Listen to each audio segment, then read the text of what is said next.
So here we are down here at Portland City Hall. The agenda item was G4S funding. What was that, 466? And we've been cleared out. The chambers were shut down, and there's a few folks here that have some issues with G4S. Go ahead and introduce yourself, please, and you have the floor. I'm John Shuck. I'm a Presbyterian minister for the Presbytery of the Cascades, covers Western Oregon. This is from the website, the Palestine Solidarity Campaign, regarding the security company 4S, not the individual workers here, but the security company 4S, the same company contracted with the city of Portland. Correct. G4S is a British-Danish private security company that provides services and equipment to Israeli prisons, checkpoints, an apartheid wall, and the Israeli police. G4S provides security systems and other services for major Israeli prisons, which hold Palestinian political prisoners from occupied Palestinian territory inside Israel. This is in contravention of Article 76 of the Fourth Geneva Convention, which prohibits the transfer of prisoners from occupied territory into the territory of the occupier. G4S also provides equipment for prisons and detention facilities in the occupied West Bank, at which human rights organizations have documented systematic torture and ill treatment of Palestinian prisoners, including child prisoners. G4S provides equipment and services to Israeli checkpoints in the West Bank that form part of the route of Israel's illegal wall, and to the terminals isolating the occupied and besieged territory of Gaza. G4S has also signed contracts for equipment and services for the West Bank Israeli police headquarters and to private businesses based in illegal Israeli settlements. The city of Portland contracts with G4S, a security firm that tortures human beings. For the city of Portland to rationalize this by appealing to cost savings, or by saying, gosh, aren't they nice folks locally, or by saying what G4S does to Palestinians is not our problem, then the city of Portland assists and enables these human rights violations. Portland needs to resist those who abuse others, not cooperate with them. Thanks.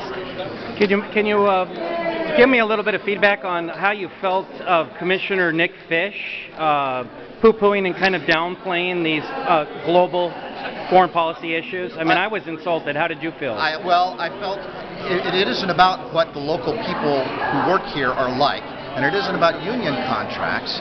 It's about doing business with a international corporation that does injustice, and we don't do that. We've had Portland say we don't want to do business with Caterpillar because of its work in terms of the West Bank occupation. And so it's a similar kind of thing. You just can't. You have to recognize that the corporations that you're dealing with internationally have effects locally. You just can't go be doing deals with the devil just because it works out locally economically.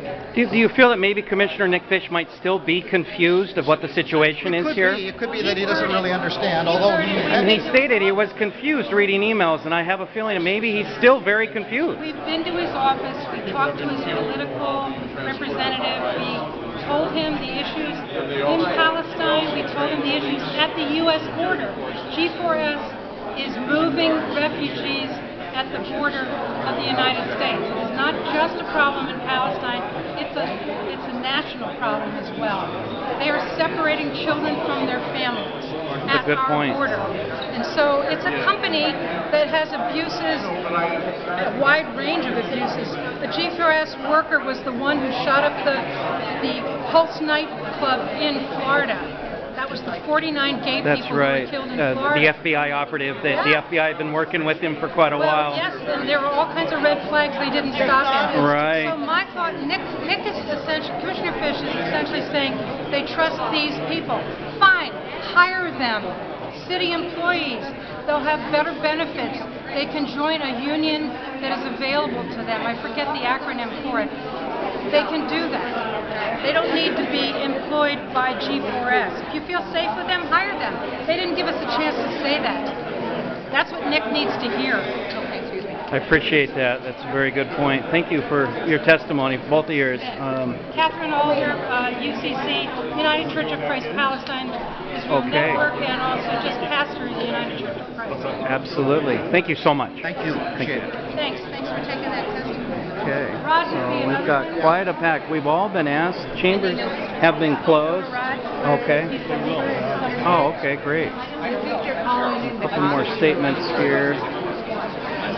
But what I wanted to say, just as I close this out, is we've all been asked to leave chambers here. So here's the mayor coming back down. One more time. Is this going to be posted somewhere? Yeah, I can share this if you like. You up for going back in? I'm not sure. So the mayor's coming back in. We're going to try this once again. Like I said, this item over G4S, this is security guards here. The mayor shut down chambers, which he's done before when there's someone speaking out.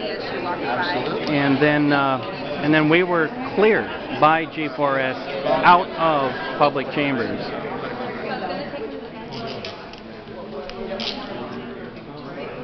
I'm going to phase out on that. I don't want to distract from that great interview on those two. So here we are, Portland, Oregon, City Hall, out in the hallway.